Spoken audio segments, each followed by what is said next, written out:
Marcus Wellington's hands trembled as he stared at the impossible sight before him. There, huddled beneath a torn canvas tarp in the alley behind his downtown Lagos office building, sat a little girl no older than 10. Her clothes were nothing but rags, her feet bare and covered in dust. But none of that mattered. What made his heart stop, what made his breath catch in his throat, was what she cradled so carefully in her thin arms.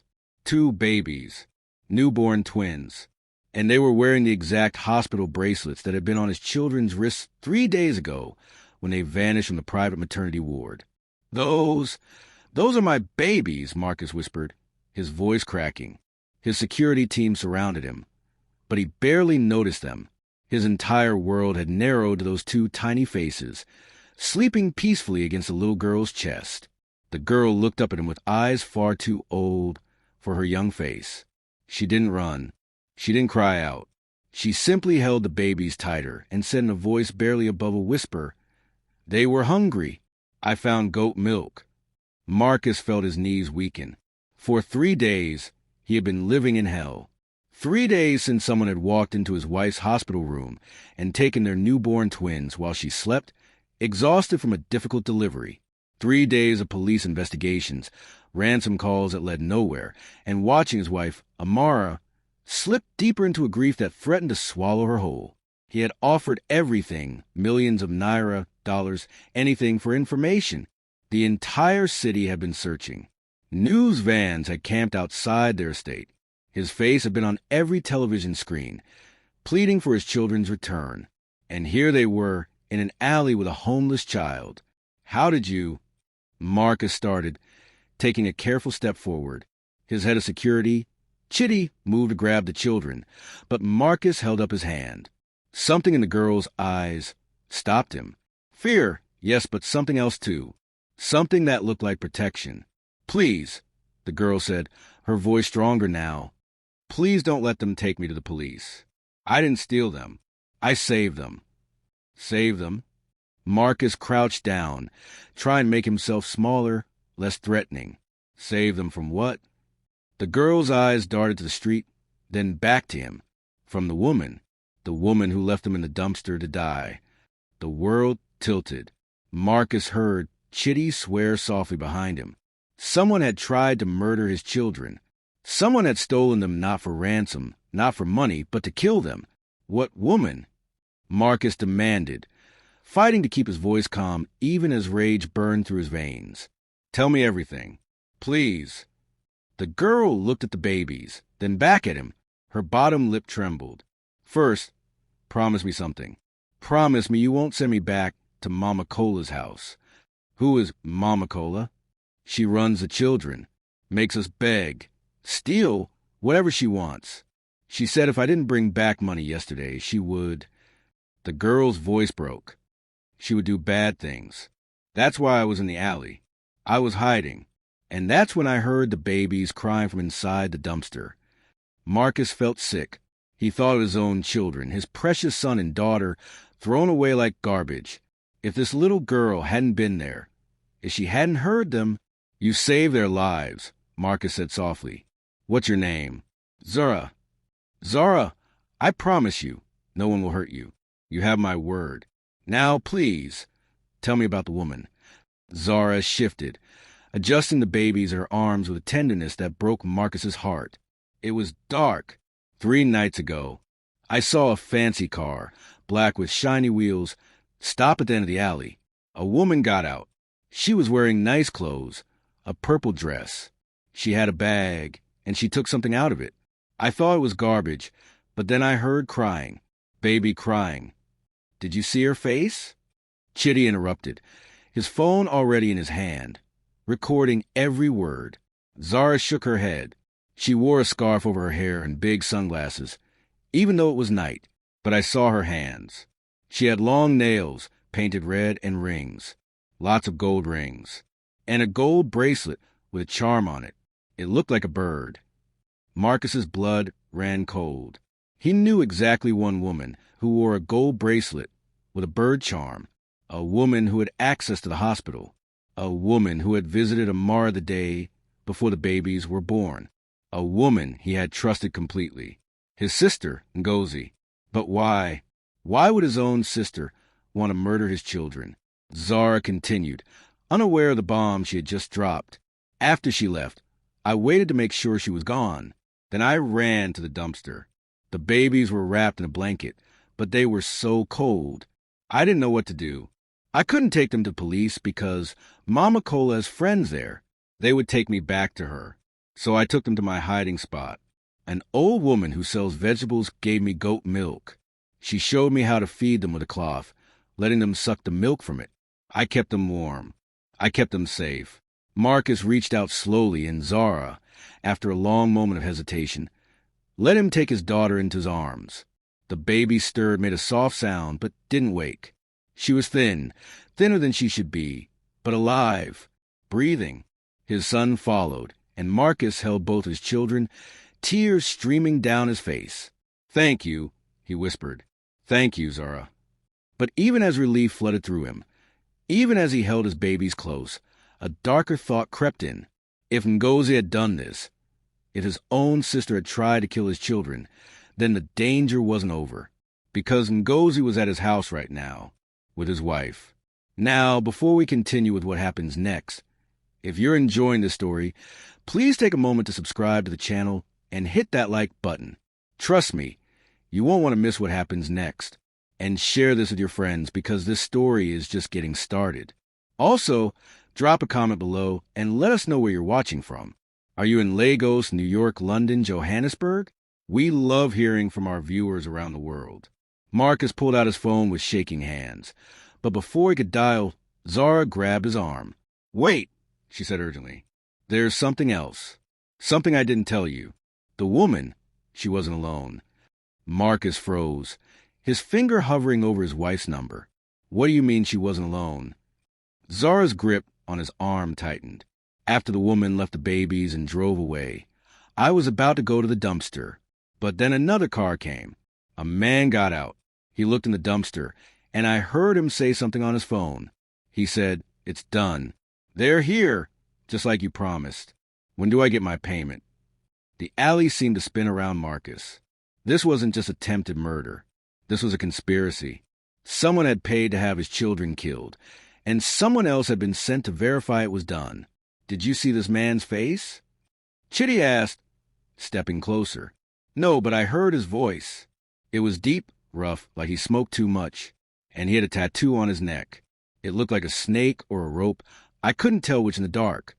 Marcus's mind raced through everyone who worked for him, everyone who had been at the hospital, everyone who had access to his family. A man with a neck tattoo and a deep voice. It could be anyone. "Zara, this is very important," Marcus said gently. "Did the man take the babies out of the dumpster?" "No." Zara shook her head vigorously. "He just looked inside, then made the phone call and left. I waited until his car was gone. Then I took them. But, sir," her voice dropped to a whisper, "I think he believed they were dead. He didn't check carefully. Maybe because it was dark, or maybe because he wanted to believe it. But if he finds out they're alive, he'll come back to finish the job." Chitty completed the thought grimly. Marcus stood up, cradling his twins close to his chest. His security training kicked in, overriding the emotion that threatened to overwhelm him. "Chitty, get the car. We need to get to Amara now, but we can't go to the house. If Ngozi's involved, and if she has people watching..." He couldn't finish the sentence. "The safe house in the Kui," Chitty suggested. "No one knows about it except us." "Good. And Chitty, I need you to do something else. Find out everything about my sister's movements over the past week. Bank records, phone calls, everything. But do it quietly. If she suspects we know, she might run or worse." Chitty finished. He pulled out his phone and started barking orders to his team. Marcus looked down at Zara, who was watching him with those ancient eyes. "Zara, you're coming with us. I meant what I said. No one will hurt you, and you'll never go back to Mama Cola. But, sir, people like me, we don't belong in places like yours. Your family, they won't want." "My family owes you everything," Marcus interrupted firmly. "You saved my children when you could have walked away. You're part of our family now if you'll have us." Tears welled up in Zara's eyes, the first real emotion breaking through her carefully controlled exterior. She nodded, unable to speak. The black SUV pulled up to the alley entrance. Chitty opened the door, checking the street in both directions. "It's clear. Let's move." Marcus climbed into the back seat with the twins and Zara. As the vehicle pulled away from the alley, he finally called his wife. The phone rang 3 times, and with each ring, his heart hammered harder against his ribs. "Marcus."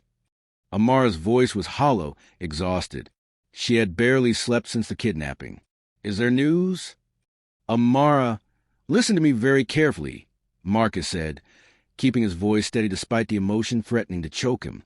"I need you to go to your bedroom right now, lock the door, and don't let anyone in, not even family."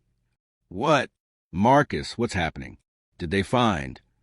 "I found them. Our babies are alive, and they're with me right now." He heard her gasp and a sob. "Oh, God. Oh, God, Marcus, are they okay? Are they hurt?" "They're thin. They need a doctor, but they're breathing and they're safe." "Amara, I'm serious about the bedroom. Lock yourself in right now." "I'm in the garden with your sister. She's been sitting with me. Try and keep my spirits up." "Get away from her," Marcus shouted, unable to contain himself any longer. "Get away from Ngozi right now." There was a long silence. Then Amara's voice came back, barely a whisper. "Marcus, what are you saying?" "I'm saying your children were meant to die, and I have reason to believe my sister was involved. Please, Amara, trust me. Get somewhere safe and lock the door. We're 20 minutes away." He heard movement through the phone, footsteps on gravel. "Amara, where you going?" That was Ngozi's voice in the background, concerned, caring. The same voice that had comforted him when their parents died. The same voice that had celebrated with them when they learned Amara was pregnant. "I need to lie down," Amara said, and Marcus could hear the tremor she was trying to hide. "The heat is too much. I'll help you upstairs." "No." Amara's voice was sharp. No thank you. I just need to be alone for a bit." More footsteps, faster now. A door closing. The click of a lock. "Marcus, I'm in our bedroom," Amara whispered. "The door is locked. Now tell me what's going on. Tell me why you think your sister tried to kill our children." As the SUV raced through Lagos traffic, Marcus told her everything. About finding Zara in the alley, about the woman with the purple dress and gold bird bracelet, about the man who had come to verify the babies were dead. With every word, he heard his wife's breathing become more ragged, more pained. "But why?" Amara finally asked. "Why would Ngozi do this? She's family. She was happy for us." "I don't know," Marcus admitted, "but I'm going to find out." Zara, who had been quiet during the call, suddenly tugged on Marcus's sleeve. "Sir," the woman, when she was leaving, she made a phone call too. "I forgot to tell you." She said something strange. She said, "The curse ends tonight." Marcus felt ice water flood his veins. The curse. His grandmother had spoken of it, a story he had dismissed as superstitious nonsense. A curse on the Wellington family that every firstborn male heir would die before producing an heir of his own. His father had been a second son. Marcus himself was a second son. But his twins, his son, would be the first male heir in generations. "Oh, God!" Amara breathed, having heard Zara's words through the phone. "Marcus," she believed the curse is real. "That's insane," Marcus said. But even as he spoke, pieces were falling into place. Ngozi's strange comments during Amara's pregnancy about how some blessings were actually curses. Her insistence on performing traditional ceremonies that Marcus had refused. Her anger when he had dismissed the family stories as myths. His sister hadn't just tried to kill his children. She thought she was saving the family. "We're 5 minutes out," Chitty announced from the front seat. Then his phone buzzed. He glanced at it, and his face went pale. "Boss, we have a problem. I just got a notification from the house security system. Someone disabled the cameras 3 minutes ago." "What?" Marcus leaned forward. "Who has access to do that?" "Only family members. You, your wife, and—" "Ngozi," Marcus finished. "She's making her move. Chitty, call the house security. Tell them to get to my wife's bedroom now. Chitty made the call, but his face told Marcus everything before he even spoke. The guards aren't responding. None of them. Drive, faster, Marcus commanded. His son stirred in his arms, beginning to cry. The sound, which should have been joyful, now filled him with dread. They were too far away. Ngozi had disabled the security, and Amara was alone in that house with her. As if reading his thoughts, Zara spoke up, her voice small but determined. Sir, there's one more thing. When the man with the tattoo left, I followed him for a bit. I'm good at following people without being seen. He met the woman in the purple dress 2 streets away. They argued. The woman said something like, if anyone finds out, we're both dead. And the man said, then make sure the loose ends are tied up. The woman said, I will, after I take care of the mother. The SUV swerved as Chitty pressed the accelerator to the floor. Marcus's world narrowed to a single thought, a single prayer. They had to get to Amara before Ngozi did, because his sister wasn't finished. She had failed to kill the babies, and now she was going to eliminate the only other witness, the only other person who could identify her. She was going to kill Amara. What would you do if you discovered a family member had betrayed you like this? Would you still try to save them, or would you let justice take its course? Share your thoughts in the comments below. And if you haven't already, please hit that subscribe button, because this story is far from over, and you won't believe what happens next. The Wellington estate loomed before them, its high walls and iron gates normally a symbol of safety and success. Now they looked like prison walls. The guard post at the entrance was empty, the barrier arm hanging open. No one challenged them as they drove through. This is wrong, Chitty muttered, his hand moving to the weapon at his side. Where is everyone? Marcus's throat tightened as they pulled up to the main house. The front door stood ajar, moving slightly in the evening breeze. No house staff lined the entrance as they usually did. No sounds came from inside. The silence was suffocating. Stay in the car with Zara and the babies, Marcus ordered, but Zara shook her head fiercely. No, sir. If something bad is happening, you need all the help you can get. I'm small. I can go places, see things you can't. I survived on the streets for 3 years. I know how to hide, how to fight if I need to. Marcus wanted to argue, wanted to protect his child who had already been through so much, but he saw the determination in her eyes. She was right, and time was running out. Stay behind us, he conceded. Chitty, you take point. They moved quickly but quietly into the house. The marble floor was empty, but Marcus saw something that made his blood run cold. Scattered on the floor were the personal effects of a security team, phones, wallets, keys. And near the base of the grand staircase, a small pool of blood. Chitty knelt down, touching it carefully. Fresh, minutes old. Upstairs, Marcus whispered, taking the steps 2 at a time, Chitty right behind him with his weapon drawn. Zara followed, silent as a shadow, cradling the twins who had miraculously stayed quiet, as if sensing the danger around them. The hallway leading to the master bedroom stretched before them like a nightmare. More blood drops created a trail. Marcus's heart hammered, so hard he thought his ribs might crack. Please let her be alive, he prayed. Please. They reached the bedroom door.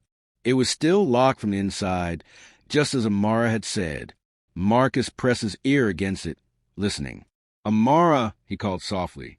Amara, it's me. Open the door. Silence. Amara.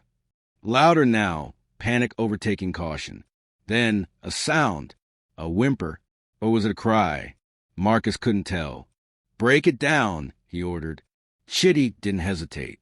One solid kick, and the door frame splintered. The door swung open, and what Marcus saw inside would haunt him for the rest of his life. Amara was on the floor near the bathroom. Her hands pressed against her side, where blood seeped between her fingers. Her face was pale, her breathing shallow, but she was alive. Standing over her, holding a bloody kitchen knife, was Ngozi. Brother. Ngozi said calmly, as if they had just met for afternoon tea. You were supposed to stay away longer. You've ruined everything. Step away from my wife. Marcus growled, but Chitty was already moving his weapon trained on Ngozi. Drop the knife. Now. Ngozi laughed, a sound completely devoid of sanity. You don't understand. None of you understand. I'm trying to save this family. The curse is real, Marcus. Our great-grandmother spoke of it before she died. Every Wellington firstborn son dies young, childless. It's been that way for 4 generations. Your son would have suffered the same fate, but not before bringing misery to everyone around him. I was ending the cycle. By murdering innocent babies? Marcus moved slowly toward Amara, his eyes never leaving his sister. By stabbing your sister-in-law? She wouldn't understand, Ngozi said, her voice taking on a pleading quality. I tried to explain, but she started screaming. She wouldn't listen. She called me a monster. Me? When I'm the only one trying to protect this family. Behind Marcus, Zara shifted, and the movement caught Ngozi's attention. Her eyes widened when she saw the twins. No, she whispered. No, they're supposed to be dead. Colonel promised me they were dead. Colonel, Marcus repeated. Colonel Okafor? My head of hospital security. So that was the man with the neck tattoo. Colonel had worked for the Wellington family for 5 years. He had a snake tattoo on his neck from his youth in a street gang. Marcus had given him a chance when no one else would, and this was how he repaid that trust. He was supposed to make sure, Ngozi continued, her voice rising with hysteria. I paid him 2 million naira. He was supposed to verify, to make certain, but he lied. He took my money and lied. Put down the knife, Ngozi, Marcus said, his voice hardening. This ends now. No. Ngozi's grip on the knife tightened. You don't understand what I've sacrificed for this family. After mother and father died, I gave up my life to help you build your empire. I never married, never had children of my own. Everything I did was for the Wellington name. And then you brought her, she gestured at Amar with a knife, into our family, an outsider who knows nothing of our history, our burden. And you made children with her, children who will destroy everything. My wife is dying, Marcus said, inching closer to Amara. Whatever you think you're doing, whatever you believe, it's over. Let me help her. Please. For a moment, something flickered in Ngozi's eyes. Recognition, perhaps, a glimpse of the sister he had once known. But then it was gone, replaced by cold determination. If I can't save the family one way, I'll save it another, she said. And she raised a knife, not toward Amara this time, but toward her own throat. No. Marcus lunged forward, but Chitty was faster. The gunshot was deafening in the enclosed space. Ngozi's shoulder exploded in a spray of blood, and the knife clattered to the floor. She collapsed, screaming, clutching her wound. Marcus didn't spare her another glance. He dropped to his knees beside Amara, pressing his hands over hers, trying to stop the bleeding. Stay with me, he whispered. The ambulance is coming. Stay with me, Amara. Amara's eyes fluttered open, focusing on him with difficulty. The babies, she breathed. Our babies. They're here. They're safe. Zara saved them. She saved them, and now we're going to save you. Behind them, Zara had set the twins down gently on the bed and was already on the phone, giving the emergency operator their address in a calm, clear voice that belied her age. Chitty had secured Ngozi, using his belt to tourniquet her shoulder while keeping his weapon ready. Marcus. Amara whispered, her voice fading. I knew something was wrong. At the hospital, the day I gave birth, I saw Ngozi talking to someone. A man. He gave her something, an envelope. But I was so tired, I thought I imagined it. I should have said something. I should have. Sure, Marcus soothed, tears streaming down his face. None of this is your fault. None of it. Just hold on. Please, my love, just hold on. Sirens wailed in the distance, growing closer. Zara appeared at Marcus's side with towels from the bathroom, helping him apply pressure to Amara's wound. Her small hands were steady, sure.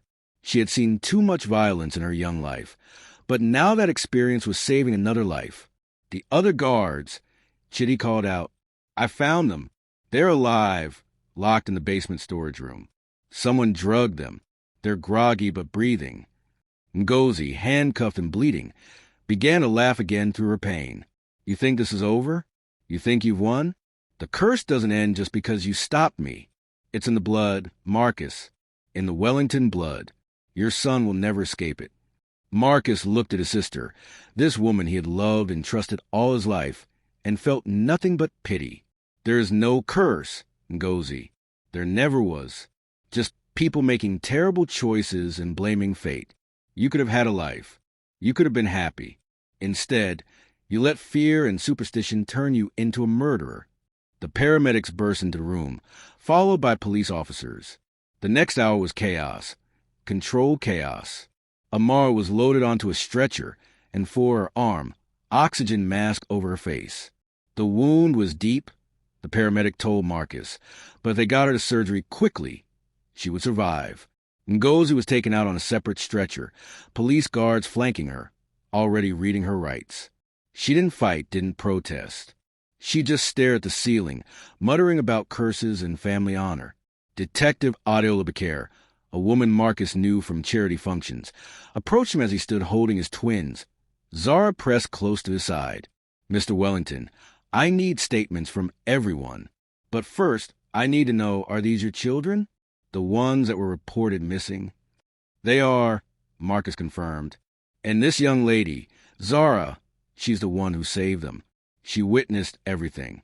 She can identify the woman who dumped my children, and she can identify the man who was hired to verify their deaths. Detective Bakir's eyes softened as she looked at Zara. You're very brave, she said gently. And don't worry, we're going to make sure you're protected. No one from your past is going to hurt you. Colonel Okafor, Marcus said, he's my head of hospital security. Snake tattoo on his neck. He was paid to confirm my children's deaths. You'll probably find him at the private maternity ward. We'll pick him up within the hour, Detective Bakir promised. She paused and added, Mr. Wellington, what your sister did, try to save you from a curse that doesn't exist, it's one of the saddest things I've encountered in 20 years on the force. But that little girl, she nodded at Zara, she's proof that even in the darkest situations, there's light. There's goodness. Marcus pulled Zara closer. She's a hero, and from now on, she's family. The hospital waiting room became Marcus's world for the next 6 hours. The twins were checked over by pediatricians, given fluids and nutrients, declared miraculously healthy despite their ordeal. Zara sat between them in the hospital nursery, refusing to leave their side, as if she was still their protector, still their guardian. Marcus paced outside the surgical ward, waiting for news about Amara. Chitty brought him coffee that he didn't drink. Family friends arrived, horrified by the news that was already spreading through the city. Marcus's phone rang constantly, but he ignored it all. Finally, a surgeon emerged, still in her scrubs. Mr. Wellington, your wife is out of surgery. The knife missed her vital organs by centimeters. She was very lucky. She'll need time to recover, but she's going to be fine. Marcus felt his knees buckle with relief. Chitty caught him, steadying him. Can I see her? She's still unconscious from the anesthesia, but yes, you can sit with her. Amara looked small in the hospital bed, tubes and monitors surrounding her, but her chest rose and fell steadily, and when Marcus took her hand, her fingers squeezed ever so slightly. We made it, he whispered to her. All of us. We made it. Have you ever had your trust betrayed by someone you loved? How did you find it in your heart to move forward? Drop your thoughts in the comments. And don't forget to like this video and share it with someone who needs to hear this story. It gets even more intense from here. 3 days later, Marcus stood in the hospital corridor, watching through the window as Amara held their twins for the first time since the nightmare began. Tears streamed down her face, but these were tears of joy, of relief, of a love so profound it seemed to fill the entire room. Zara sat in a chair beside the bed, her own face bright with a smile that Marcus suspected rarely appeared in her difficult life. The doctors had cleared Amara that morning, declaring her recovery remarkable. The wound was healing cleanly, and though she would carry a scar, she would carry her children too. That was all that mattered. Detective Bakir approached Marcus with a folder in her hands. Mr. Wellington, I wanted to update you personally before the press gets hold of everything. You found Connell, Marcus stated rather than asked. We did. He was attempting to flee to Benin Republic when we caught him at the border. He's confessed to everything in exchange for a reduced sentence. Your sister paid him 2 million naira to help orchestrate the kidnapping and dispose of the twins. He was the one who drugged your security team at the hospital and created the window for the actual kidnapping. Who took them from the room? Marcus asked, though part of him didn't want to know how many people had been involved in trying to murder his children. A nurse, Grace Nwosu. She's worked at that hospital for 15 years. Impeccable record. Connell recruited her, told her it was just a temporary kidnapping for ransom, that the babies wouldn't be harmed. When she realized what was actually planned, she tried to back out, but by then it was too late. She's cooperating fully with our investigation. Marcus closed his eyes, feeling the weight of betrayal multiply. Grace had delivered both of his children. She had smiled at him, congratulated him, all while planning to hand them over to killers. Your sister is another matter, Detective Becerra continued, her voice softening. She's undergoing psychiatric evaluation. Her lawyers are preparing an insanity defense. Mr. Wellington, I have to ask, did you have any indication that she believed so strongly in this family curse? Marcus thought back over the years, over all the conversations and moments he had dismissed as harmless eccentricity. She mentioned occasionally. Family legends, traditional beliefs. My grandmother told stories about the curse when I was young, but I never took them seriously. I thought Ngozi didn't either. I was wrong. Sometimes the people closest to us carry burdens we never see. Detective Becerra said gently, the psychiatric reports indicate your sister has been experiencing increasingly severe delusions for the past 2 years. She became convinced that preventing your son from inheriting the family business was the only way to save the Wellington name. In her mind, she was a hero, not a villain. That doesn't excuse what she did, Marcus said firmly. She tried to murder my children. She stabbed my wife. Whatever her mental state, those actions have consequences. I agree completely. But understanding her mindset helps us ensure she gets the treatment she needs while serving her sentence. She'll be go away for a very long time, Mr. Wellington. Marcus nodded, feeling no satisfaction in his sister's fate. Only a hollow sadness for what could have been. What about Mama Cola, the woman who was exploiting Zara and other children? Detective Becerra's expression hardened. That investigation is ongoing, and it's bigger than we initially thought. Mama Cola runs a network of street children across 3 states. We've identified at least 40 children under her control. Thanks to Zara's testimony and her willingness to help us locate the operation, we raided Mama Cola's compound yesterday. We found 23 children there, ages 5 to 14. They're all receiving medical care and counseling now. And Mama Cola herself? In custody and facing multiple charges, including human trafficking, child exploitation, and assault. She won't see freedom again. For the first time in days, Marcus felt something close to peace. Zara saved more than just my children. She saved all those kids, too. She's remarkable, Detective Becerra agreed, which brings me to my next question. What are your plans for her? She has no legal guardians. Her mother died when she was 7, and her father is unknown. Normally, she would go into foster system, but given the circumstances and her role in this case, I wanted to speak with you first. Marcus looked to the window again at Zara, who was now holding his daughter, while Amara fed their son. She's already told us what she wants. She wants to stay with our family, and we want her to stay too. We're starting adoption proceedings. Detective Becerra smiled, the first genuine smile Marcus had seen from her.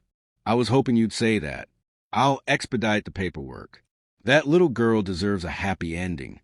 After Detective Becerra left, Marcus entered the hospital room. Amara looked up at him with eyes that were clearer, stronger than they had been in days. Come meet your family properly, she said, gesturing to the empty space beside her on the bed. Marcus sat carefully, mindful of her injury, and gathered his wife and children close. Zara remained in her chair, suddenly uncertain, as if she didn't quite belong in this intimate family moment. Zara, Amara called softly, "Come here, baby. You're part of this, too. But I'm not really family. Zara said hesitantly. Not like them. Not by blood. Marcus reached out and took her hand, pulling her gently onto the bed with him. Family isn't just about blood, Zara. It's about love. It's about sacrifice. It's about choosing to protect and care for each other. You did that for us before you even knew us. That makes you more family than some people who share our DNA. Zara's eyes filled with tears. I've never had a real family before. Not one that wanted me. Well, you have one now, Amara said firmly. And we're never letting you go. You're our daughter, Zara, if you'll have us as your parents. The little girl had survived 3 years on the streets, who had endured abuse and neglect, who had risked everything to save 2 babies she didn't know, finally broke. She sobbed into Amara's shoulder, releasing years of pain and loneliness. Amara held her with one arm while cradling her son with the other, whispering soothing words that only a mother knows. Marcus held his daughter and stroked Zara's hair, and in that moment, he understood something profound. The curse Ngozi had feared wasn't about firstborn sons or family legacies. The real curse was allowing fear and superstition to poison love. The real curse was valuing tradition over humanity, and they had broken it, not through violence or money or power, but through the brave act of a homeless child who chose compassion over self-preservation. I've been thinking, Marcus said after Zara's tears had subsided, about what we do next, as a family. What do you mean? Amara asked. Detective Becker told me about the other children, the ones Mama Cola had. 40 children across 3 states who were being exploited, with probably hundreds more we haven't found yet. Street children who have no one to protect them, no one to fight for them. Understanding dawned in Amara's eyes. You want to help them? I want to do more than help them. I want to build something permanent, a foundation, shelters, schools, programs to get these children off the streets and into safe environments. To give them what Zara should have had all along. Zara lifted her head, her eyes wide. You would do that? For children like me? Because of you, Marcus corrected. You showed us that every child deserves a chance, regardless of where they come from or what they've been through. The Wellington Foundation will be dedicated to that principle. And Zara, when you're older, if you want to, you can help run it. You understand these children better than anyone else could. I'd like that, Zara whispered. I'd like that very much. A knock on the door interrupted them. Chitty entered, looking apologetic. Sorry to disturb you, boss, but there's someone here who insists on seeing you. She says it's urgent and it's about your sister. Marcus tensed. Who is it? Her name is Olana Okonkwo. She says she's your sister's therapist. She's been treating her for the past 18 months. Marcus exchanged a glance with Amara, then carefully stood. I'll be right back. The woman waiting in the corridor was in her 50s, with kind eyes and an air of professional competence. She extended her hand. Mr. Wellington, thank you for seeing me. I know this is a difficult time. If you're here to defend what my sister did, I'm not, Dr. Okonkwo interrupted gently. I'm here to apologize. And to warn you. Marcus felt his blood chill. Warn me about what? Your sister's condition is more complex than the police psychiatric evaluation revealed. During our sessions, she spoke often about the family curse. But she also spoke about others who believed in it. Family members, family friends. I tried to get her to give me names, to allow me to involve you in her treatment, but she refused. She was convinced you would dismiss her concerns as superstition, so she sought validation elsewhere. Who else believes in this curse? Marcus demanded. Dr. Okonkwo pulled out a small notebook. She mentioned an uncle who lives in Ibadan, your father's brother, I believe, Ezekiel Wellington. She said he was the one who first explained the full extent of the curse to her after your parents died. According to her, he lost his own son to the curse 30 years ago. Marcus's mouth went dry. Uncle Ezekiel. He had been estranged from a family for decades, showing up only at funerals and weddings. Marcus had always assumed it was grief over losing his son that made him distant. But what if it was something darker? There's more, Dr. Okonkwo continued. 2 weeks before your children were born, your sister told me she had spoken to your uncle. He told her that if she didn't act, The curse would claim your son before his 5th birthday. He gave her contacts, people who could help her prevent the tragedy. I believe he may have been the one who connected her with Colonel Okafor. Are you saying my uncle orchestrated this entire thing? I'm saying your sister was a deeply disturbed woman who was manipulated by someone who shares her delusions. Whether your uncle actively planned a kidnapping or simply encouraged her beliefs, I don't know. But Mr. Wellington, if he believes in this curse as strongly as your sister does, your family may still be in danger. Marcus felt the walls closing in. Just when he thought the nightmare was over, it was starting again. Where's my uncle now? That's why I came to warn you. I called his number this morning to inform him about your sister's arrest, thinking he might be able to provide context for her mental state. The person who answered said Ezekiel Wellington left Abaddon 3 days ago. He told his neighbors he was going to Lagos to attend urgent family business. He's here, Marcus breathed. He's in Lagos. And Mr. Wellington, there's something else your sister told me in our last session before all this happened. She said her uncle had made her promise something, that if she failed to stop the curse, he would finish what she started. At the time, I thought it was just her paranoid delusion speaking. But now it was a threat, a real, credible threat against his children. Marcus pulled out his phone, already dialing Chitty. We need to move my family to the safe house immediately, and I need security on them around the clock. Uncle Ezekiel is in Lagos, and he's coming for my son. The safe house in Ikoyi was a fortress disguised as a luxury apartment. Bulletproof windows, reinforced doors, panic rooms on every floor, and a security system that would make a military installation jealous. Marcus had purchased it years ago as a contingency, never imagining he would actually need it. Now, as he watched Chitty's team sweep every room for the 3rd time, Marcus was grateful for his paranoia. Amara sat in the master bedroom, nursing their son while their daughter slept in a bassinet beside her. Zara had positioned herself by the window, her eyes constantly scanning the street below despite Marcus's assurances that no one could see in through the specialized glass. You should rest, Marcus told Zara gently. You're safe here. That's what people always say right before something bad happens, Zara replied without taking her eyes off the street.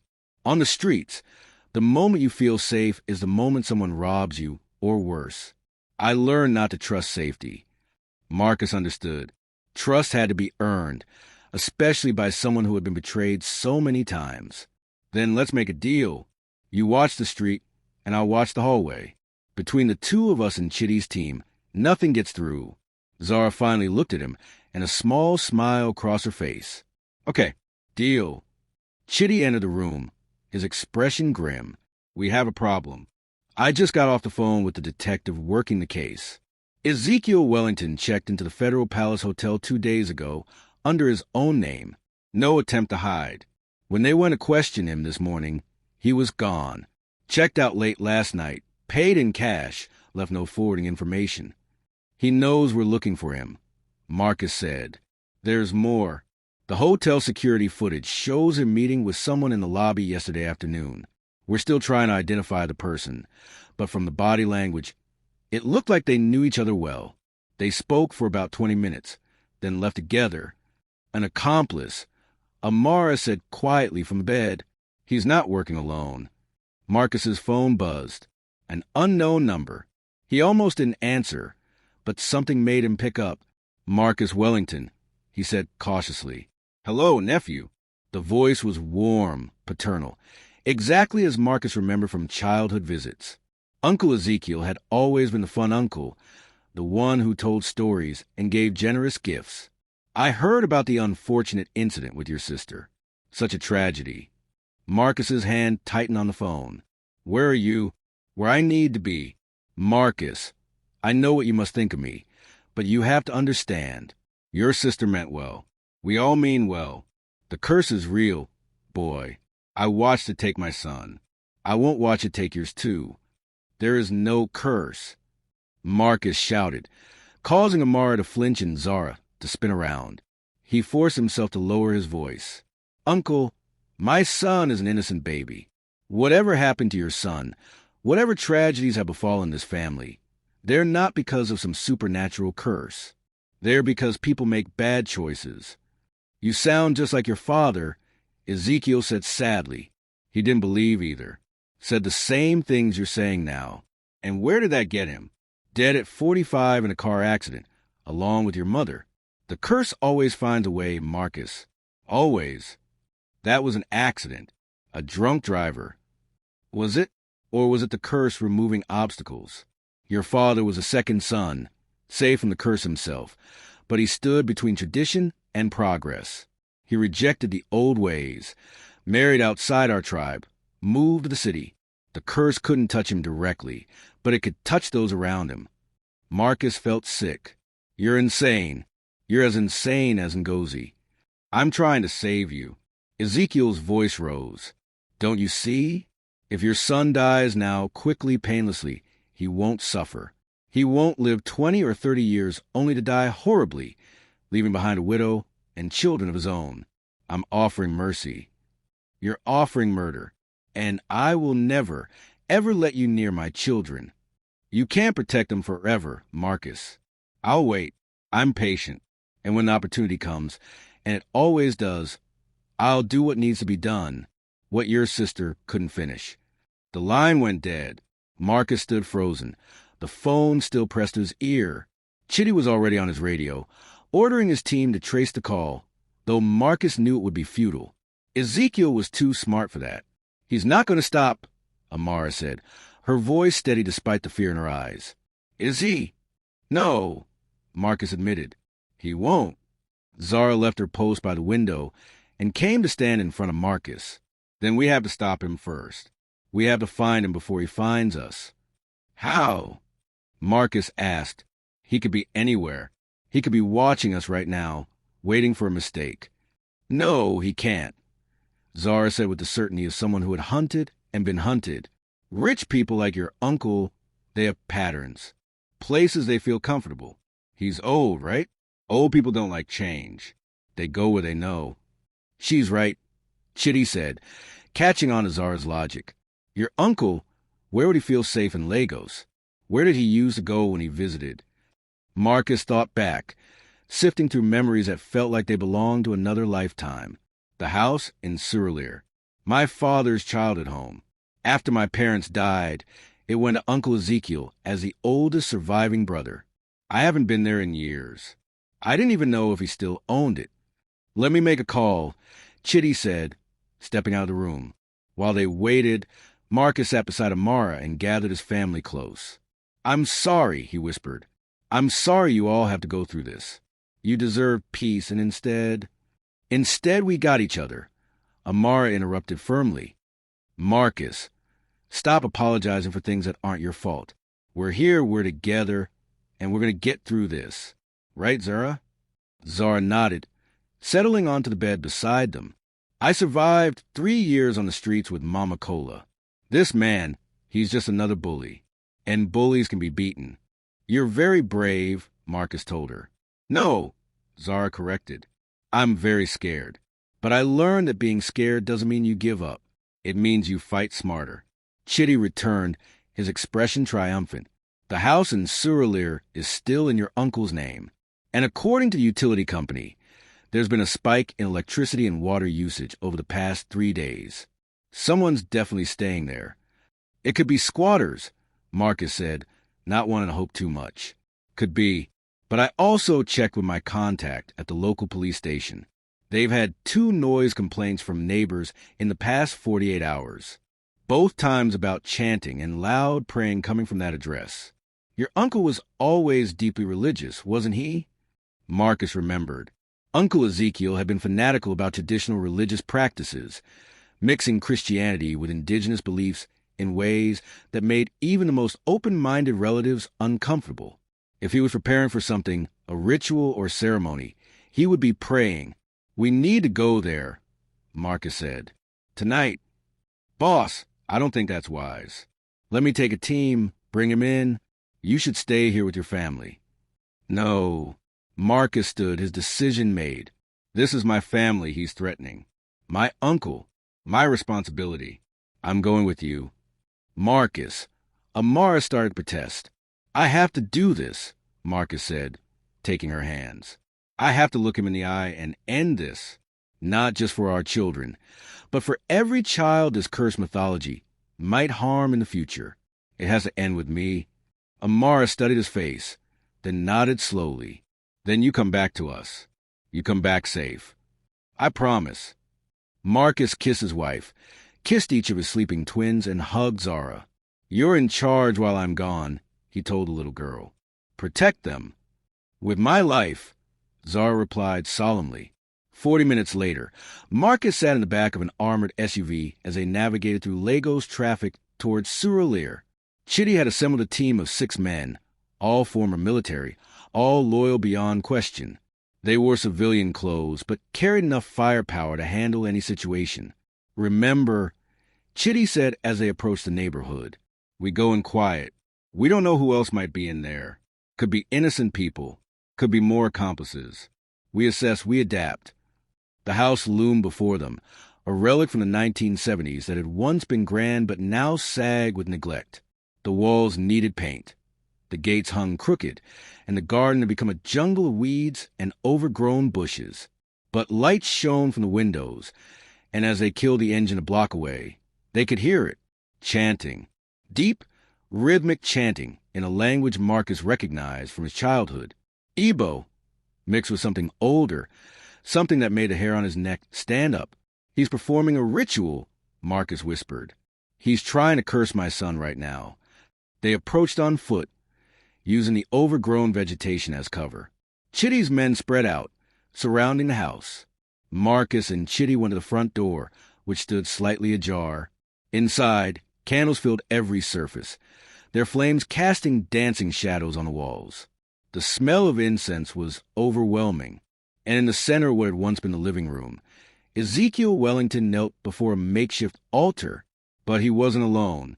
Beside him knelt 3 other people, their faces hidden by ceremonial masks. They chanted in unison, their hands raised toward a photograph that sat on the altar. It took Marcus a moment to recognize it, a photo from the hospital. Taken without permission, his son. Someone had photographed his newborn son and given it to these people for their ritual. Enough! Marcus roared, stepping into the room. The chanting stopped. Ezekiel slowly turned, and when he pulled off his mask, Marcus saw tears streaming down his uncle's weathered face. Marcus, Ezekiel said, you shouldn't be here. This is sacred work. We're trying to save your son's soul before the curse claims his body. By cursing him yourselves? Marcus gestured at the altar, at the twisted symbols carved into candles, at the small cloth doll that represented his son. This isn't salvation, uncle. This is murder disguised as religion. The other 3 figures stood, removing their masks. Marcus recognized 2 of them, distant cousins he hadn't seen in years. The third was a stranger, an elderly woman with tribal scarification on her cheeks. The boy is right, the old woman said, her voice like dry leaves. This is not the way. I told you, Ezekiel, but you wouldn't listen. The curse you fear is one your family created through fear and violence. Breaking it requires love, not more death. Priestess, you promised. Ezekiel started. I promised to help you understand the truth, the old woman interrupted. Not to help you kill a child. There is no curse, Ezekiel Wellington. There never was. Only a family that taught each generation to fear their own blessings. No. Ezekiel shook his head violently. No. My son died because of the curse. The firstborn male heir. He was 28 when the sickness took him. 28, just like the curse predicted. Your son died of leukemia, the priestess said gently. A disease that has nothing to do with curses and everything to do with tragic misfortune. You made his death mean something by blaming supernatural forces, because that was easier than accepting that sometimes terrible things happen for no reason at all. Marcus watched his uncle crumble, the certainty that had driven him to such madness finally cracking. But the pattern, every generation. Coincidence and confirmation bias, Marcus said quietly. We remember the deaths that fit the narrative and forget the ones that don't. Uncle, I know you're in pain. I know you've been in pain for 30 years. But my son is not the cure for your grief. Let me help you. Real help. Therapy, treatment, whatever you need. But this has to stop. What would you do if you discovered a family member's grief had turned them into a threat? How do you balance justice with compassion? Let us know in the comments. And if you're gripped by this story, please subscribe and hit that notification bell so you don't miss the final chapters. Share this with someone who needs to hear it. And let's continue this journey together. Ezekiel Wellington collapsed to his knees, his entire body shaking with sobs that seemed to come from somewhere deep and ancient within him. The two cousins stood frozen, uncertain, while the priestess moved forward and placed a weather hand on the old man's shoulder. 30 years, Ezekiel wept. 30 years I've carried this burden. 30 years of believing I could have saved him. If only I had acted sooner. If only I had been strong enough to end the curse before it took him. Marcus approached slowly, signaling Chitty to hold back. This moment required family, not force. He knelt beside his uncle, close enough to touch but respecting the space of grief. Uncle Ezekiel, you couldn't have saved him. Cancer doesn't care about curses or rituals. It doesn't care about belief or tradition. Your son died because cells in his body betrayed him, not because some ancestor placed a hex on our family line. But the dreams, Ezekiel insisted, looking up with red-rimmed eyes. For months before he died, I had dreams. A voice telling me the curse was coming, that the firstborn would fall. I thought if I performed the right ceremonies, made the right sacrifices. Grief gives us dreams and makes us see patterns where there are none, the priestess interjected, her voice kind but firm. I have seen this many times in my years. A parent loses a child, and the mind searches desperately for meaning, for control over the uncontrollable. You are not the first to mistake guilt for prophecy. One of the cousins, a man Marcus vaguely remembered as Chisholm, stepped forward. Uncle Ezekiel came to us 3 months ago. He told us about Marcus's wife's pregnancy, about the curse, about how we had a duty to protect the family name. He was so convincing, so certain. We believed him because we wanted to believe someone understood the pain we all carry. Loss is the Wellington family legacy, whether cursed or not. Then let's change that legacy, Marcus said, standing and extending his hand to his uncle. Let's make the Wellington name mean something other than tragedy. Help me build something that honors your son's memory properly, not through death, but through life. Ezekiel stared at the offer hand for a long moment. Behind him, the candles flickered, casting shadows that danced across photographs of dead relatives mounted on the walls. How many Wellingtons had died believing in this curse? How many had lived in its shadow, making choices based on fear rather than hope? I don't know how to live without the curse, Ezekiel finally whispered. It's been my purpose, my explanation for everything that went wrong. Without it, what do I have? You have family, Marcus said firmly. You have a grandnephew and grandniece who need their uncle to be healthy and present, not haunted by ghosts. You have a chance to help break a cycle not of supernatural curses, but of generational trauma. Will you take my hand? The silence stretched so long that Marcus thought his uncle would refuse. But then, slowly, trembling, Ezekiel reached up and grasped Marcus's hand.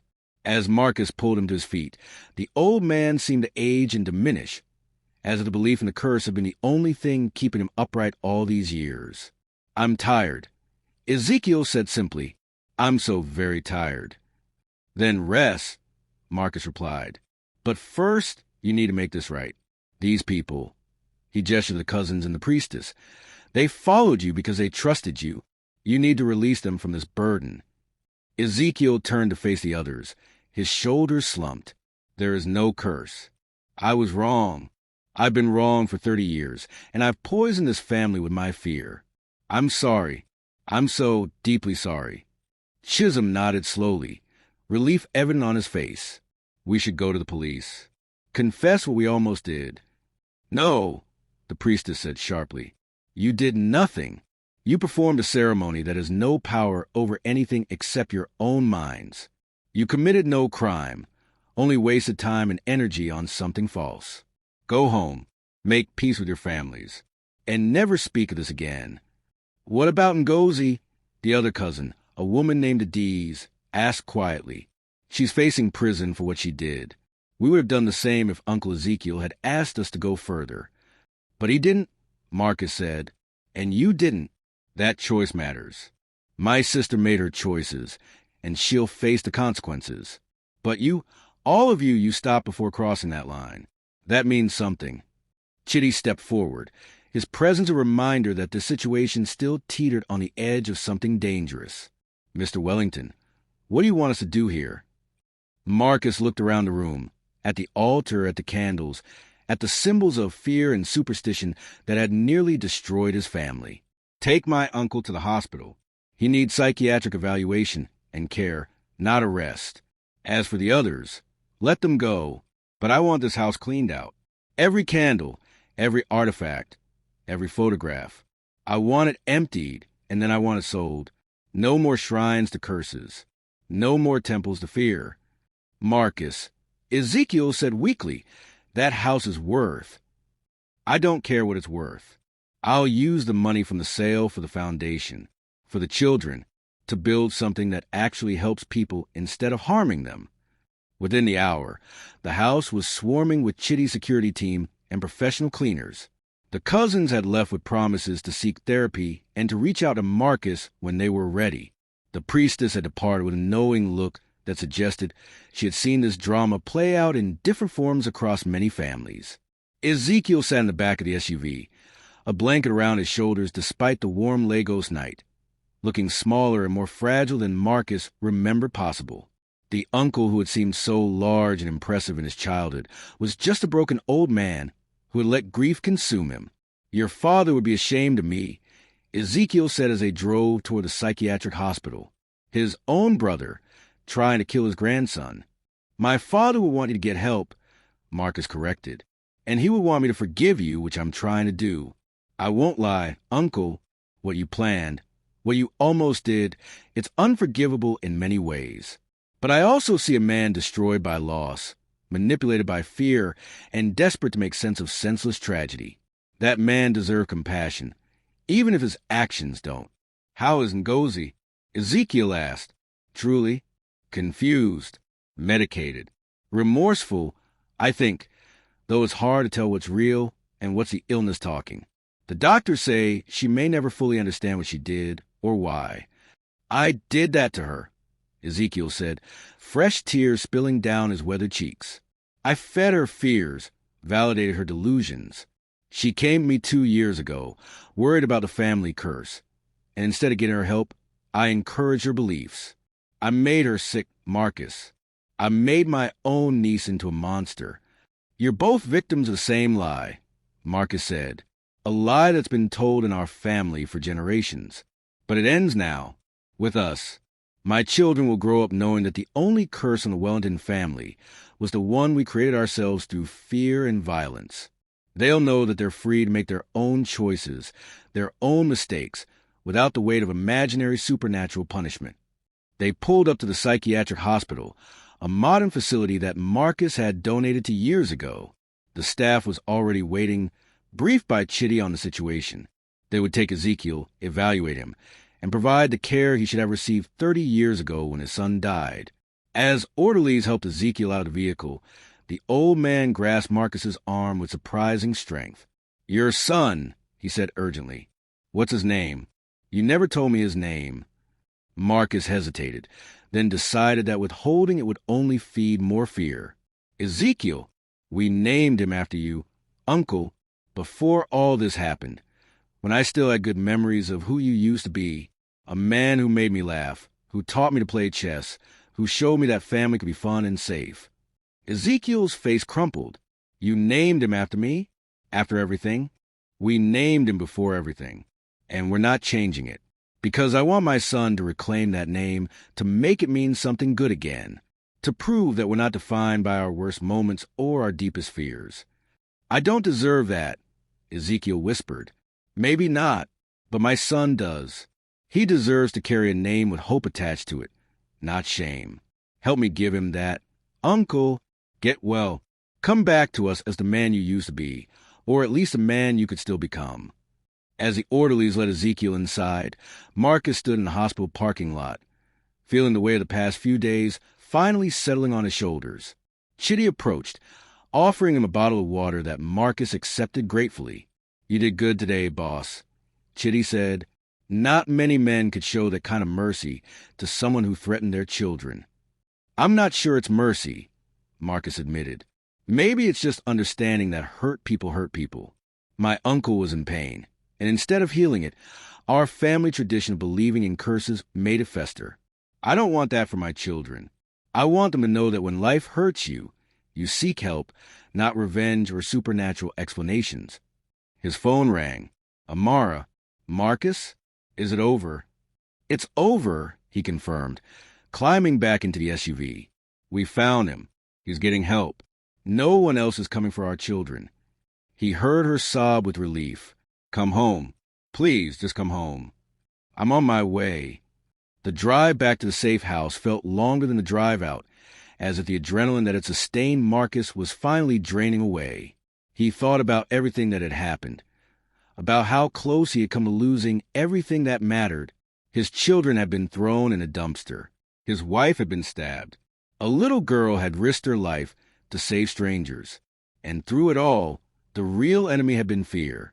Fear wrapped in tradition, disguised as protection, justified by tragedy. When Marcus entered the safe house, Zara was exactly where he had left her, by the window, watching. She turned when she heard him, and relief flooded her young face. "You came back," she said simply. "I promised I would. I always keep my promises to my family." Amara appeared in the bedroom doorway, moving carefully, mindful of her healing wound. Marcus crossed to her in 3 long strides and gathered her into his arms, holding her as tightly as he dared. "It's really over," she whispered against his chest. "It's really over. No more curse. No more threats. Just us, our family, and whatever future we choose to build." That night, the family slept in one room. Amara in the bed, the twins in their bassinets on either side, Marcus in a chair between them, and Zara curled up on a makeshift bed of blankets and pillows on the floor, still refusing to be too far from the baby she had saved. As dawn light began to filter through the bulletproof windows, Marcus watched his family sleep and made himself a promise. The Wellington curse was broken not because of rituals or ceremonies, but because he chose to break it. He chose love over fear, hope over tradition, healing over revenge. And that choice would echo through generations, creating a new legacy for the Wellington name. Not of tragedy and superstition, but of resilience, compassion, and the understanding that the only real curse is the one we inflict upon ourselves. 6 months later, Marcus stood on a stage in front of 500 people, his hands gripping the podium as he looked out at the crowd gathered for the grand opening of the Wellington Foundation's first children's shelter and education center. The building behind him was state-of-the-art, designed with input from child psychologists, former street children, and social workers. It could house up to 100 children, providing them with safety, education, counseling, and a pathway to a better future. 6 months ago, Marcus began, his voice carrying across the courtyard, my family experienced something that should have destroyed us. Our newborn twins were kidnapped, nearly murdered, and left to die in an alley. My wife was attacked. Our trust was betrayed by people we loved. He paused, scanning the crowd until he found Amara in the front row, holding their son while their daughter slept against her shoulder. Both babies had grown healthy and strong, thriving despite their traumatic beginning. Beside Amara sat Zara, wearing a new dress and shoes, her hair neatly braided, looking like any other 10-year-old girl, except for the wisdom that still lingered in her eyes. But we survived, Marcus continued. We survived because of the courage of one little girl who chose compassion over self-preservation. Zara could have walked past that dumpster. She could have ignored the crying babies and focused on her own survival. Instead, she risked everything to save 2 children she didn't know, from a family she had never met. The crowd applauded, and Marcus gestured for Zara to join him on stage. She hesitated, still uncomfortable with attention after years of trying to be invisible on the streets. But Amara nodded encouragingly, and Zara slowly made her way up the steps. Marcus put his arm around her shoulders. This foundation exists because Zara reminded us that every child deserves a chance. Every child deserves safety, education, and love. Every child deserves to be seen not as a problem to be solved, but as a person with infinite potential. He looked down at Zara, whose eyes were shining with unshed tears. Today, I'm proud to announce that Zara Wellington has officially become our daughter. The adoption was finalized last week, and she is now and forever a part of our family. The crowd erupted in cheers. Zara buried her face against Marcus's side, overwhelmed by the acceptance and love that still felt foreign and precious to her. But this isn't just about one child, Marcus said when applause died down. It's about all the children still out there, still struggling, still waiting for someone to see them. As of today, the Wellington Foundation has secured the release and rehabilitation of 73 children from various trafficking and exploitation rings across Lagos State. Mama Cola's network has been completely dismantled, and she will spend the rest of her life in prison. More applause, this time mixed with cheers of approval. We've also established partnerships with 12 schools willing to provide scholarships to former street children. We've hired counselors, social workers, and tutors. We've created vocational training programs for older children who need job skills. And we set up a 24-hour hotline where any child in danger can call for help, no questions asked, no judgment given. Marcus gestured to the building behind him. This shelter is just the beginning. We're breaking ground on 2 more facilities in the next 6 months, one in Ibadan and one in Port Harcourt. Our goal is to have shelters in every major Nigerian city within 5 years. And we're not stopping there. We're working with international partners to replicate this model across West Africa. He paused, his voice softening. This work is personal to me for many reasons. Yes, because Zara saved my children, but also because I've learned that the real curses in this world aren't supernatural. They're the curses of poverty, exploitation, ignorance, and fear. And unlike imaginary curses, these can be broken, not through rituals or superstition, but through education, compassion, and the willingness to see every child as worthy of protection and love. In the crowd, Marcus saw Detective Betrayal, who had become a friend and advisor to the foundation. Beside her sat Dr. Okonkwo, Ngozi's therapist, who now consulted with the foundation on trauma-informed care. And in the back, partially hidden by a column, stood Uncle Ezekiel, released from the psychiatric hospital 2 months ago and slowly rebuilding his life and his relationship with the family. Ezekiel caught Marcus's eye and nodded, a gesture of respect and gratitude. He came to the foundation twice a week to volunteer, reading to younger children and teaching chess to the older ones. The work seemed to be healing him in ways that medication alone never could. Before we officially open this facility, Marcus said, I want to introduce you to some of the children who will call this place home. These brave young people have agreed to share their stories, not because they have to, but because they want other children to know that survival is possible, that healing is possible, and that life can get better. One by one, 5 children took the stage, ranging in age from 8 to 15. They spoke briefly about where they had come from, what they had endured, and what they hoped for their futures. A boy who had been forced to beg on the streets for 3 years wanted to become a doctor. A girl who had been rescued from a trafficking ring wanted to be a lawyer who defended children. A set of twins who had lived in an abandoned building wanted to become architects who designed safe homes. Each story was heartbreaking and hopeful in equal measure, and when they finished, there wasn't a dry eye in the audience.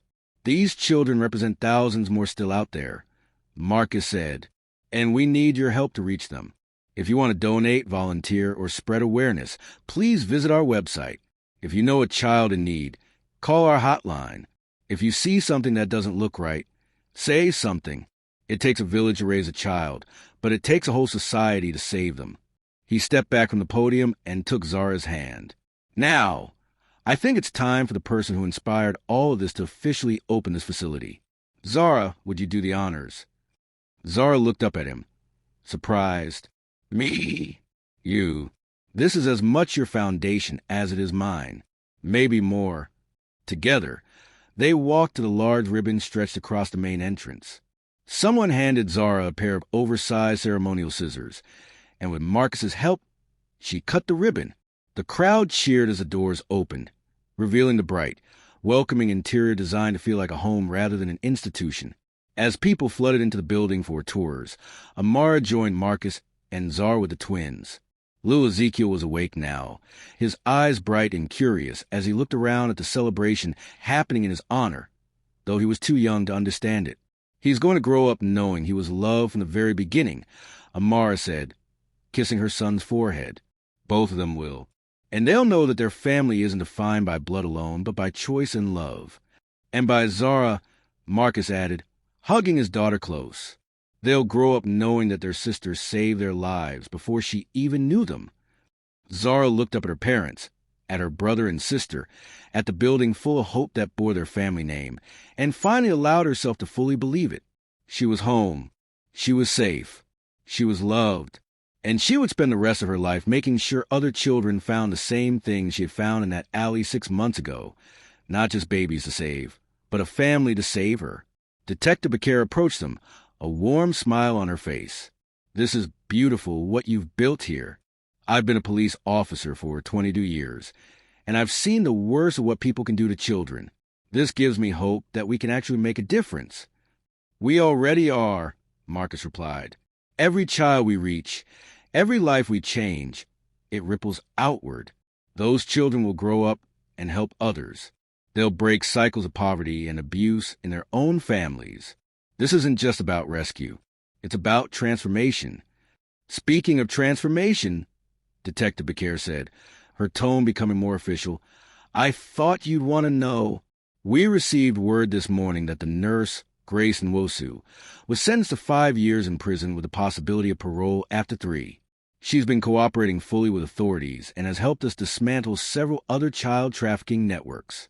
She knows she can never undo what she did, but she's trying to make amends. And Connell, Marcus asked, 15 years, no parole. He showed no remorse, claimed he was just doing a job. Some people can't be redeemed, Mr. Wellington. We have to accept that. And my sister? Detective Becker's expression softened. Ngozi was transferred to a long-term psychiatric facility last week. The court ruled her incompetent to stand trial. She'll receive treatment for the rest of her life. Likely. She asks about you sometimes. When she's lucid, asks if you've forgiven her. Marcus looked at his children, at Zara, at everything he had nearly lost because of his sister's delusions. I'm working on it, he said honestly. Some days are easier than others. But I visit her once a month. I want her to see that the curse wasn't real, that my son is alive and thriving. That fear didn't win. Maybe eventually that will help her heal. That's more grace than most people would offer, Detective Becker said. I learned it from a 10-year-old girl who saved babies that weren't hers and asked for nothing in return, Marcus replied, squeezing Zara's shoulder. If she can show that kind of compassion, how can I do less? As the afternoon wore on, the celebration continued. Children from nearby neighborhoods came to see the new facility, their eyes wide with wonder at the clean beds, the library full of books, the playground with equipment that actually worked, the dining hall that smelled of fresh food. Some of them would become residents. Others would come for after-school programs. All of them would know that there was a place in Lagos where children mattered, where they were safe, where they could dream of futures beyond survival. Uncle Ezekiel found Marcus as the sun began to set, casting long shadows across the courtyard. I wanted to thank you, the old man said quietly, for not giving up on me, for giving me a chance to be part of something good. We're family, Marcus said simply. Imperfect, broken in places, but still family. And family means we don't give up on each other, even when it would be easier to walk away. Your father would be proud of you, Ezekiel said, his voice thick with emotion, both of what you've built here and how you've handled everything with grace. I wasted so many years being afraid, believing in curses that didn't exist. But you've turned tragedy into triumph. That's the real Wellington legacy. It's not just my legacy, Marcus corrected. It's ours. All of us. Zara's courage, Amara's strength, your redemption. Even Ngozi's suffering, it all contributed to this moment. We're building something new together, something that honors the past without being imprisoned by it. As night fell, the celebration wound down. Families returned home. Volunteers cleaned up, and staff members prepared for the first group of children who would move in the following week. Marcus stood on the roof of the building, looking out over Lagos, the city lights stretching to horizon like a constellation of earthly stars. Amara joined him, having settled the twins in their car seats downstairs with Chitty. "What are you thinking about?" she asked, slipping her hand into his. "I'm thinking about how close we came to losing everything. And I'm thinking about how sometimes the worst moments of our lives can become the catalyst for the best things we'll ever do. If none of this had happened, if our babies hadn't been taken, if Zara hadn't been in that alley, would we have built any of this?" "I don't know," Amara admitted, "but I do know that we can't live in the land of what if. We can only live in the reality we have, and this reality, despite everything it cost us, is beautiful. We have our children. We have Zara. We have this foundation that will save countless lives. That's not nothing, Marcus. That's everything." He pulled her close, mindful of her still healing wound, and kissed her forehead. "Thank you for being strong when I couldn't be. Thank you for trusting me when I said Ngozi was dangerous. Thank you for loving Zara as your own." "She is my own," Amara said firmly. "Blood didn't make her my daughter. Love did. Just like blood didn't make Ngozi a monster. Fear and untreated trauma did. We're breaking those cycles, Marcus, for our children and for all the children who will come through these doors." They stood together in comfortable silence, watching the city that had nearly destroyed them and that they were now working to heal, one child at a time. Below them, Zara appeared, looking up at the roof. "Are you coming?" she called. "We're going for ice cream, and Chitty says I can pick the flavor for everyone." Marcus and Amara laughed, the sound carrying across the rooftop into the night air. "We're coming," Marcus called back. As they descended the stairs, hand in hand, Marcus thought about the title that would someday be written about their story. Not "Billionaire Loses Children to Family Curse" or "Tragedy Strikes Wealthy Family." No, the real story, the true story, was simpler and more profound. It was a story of how a homeless little girl with nothing to her name and every reason to look away instead chose to save two babies she didn't know. It was a story of how that single act of compassion created ripples that transformed a family, exposed conspiracy, dismantled a trafficking network, and built a foundation that would save thousands of lives. It was a story of how the real magic in the world isn't found in curses or blessings, but in the everyday heroism of ordinary people who choose love over fear, action over apathy, and hope over despair. And it was a story of how a family, broken and bleeding, found a way to heal not by forgetting the past, but by using it to build a better future. As they piled into the car, the twins beginning to fuss for their evening feeding and Zara debating between chocolate and strawberry ice cream, Marcus caught his reflection in the car window and smiled. 6 months ago, he had been a billionaire who thought his wealth could solve any problem. Now he understood that the most valuable things in life, courage, compassion, family, and love, couldn't be bought. They could only be given, received, and nurtured with care. The Wellington curse was broken, not through rituals or revenge, but through the simple revolutionary act of choosing to believe that tomorrow could be better than today, and then doing the hard work to make it so. And in the end, that was the only kind of magic that ever really mattered. So what about you? Have you ever witnessed an act of kindness that changed everything? Have you ever been given a second chance that transformed your life? We'd love to hear your stories in the comments below. And if this story touched your heart, please subscribe to our channel, share it with your friends and family, and remember that every one of us has the power to break curses and build blessings one choice at a time. Thank you for joining us on this journey. Until next time, choose love, choose hope, and choose to be the hero in someone else's story.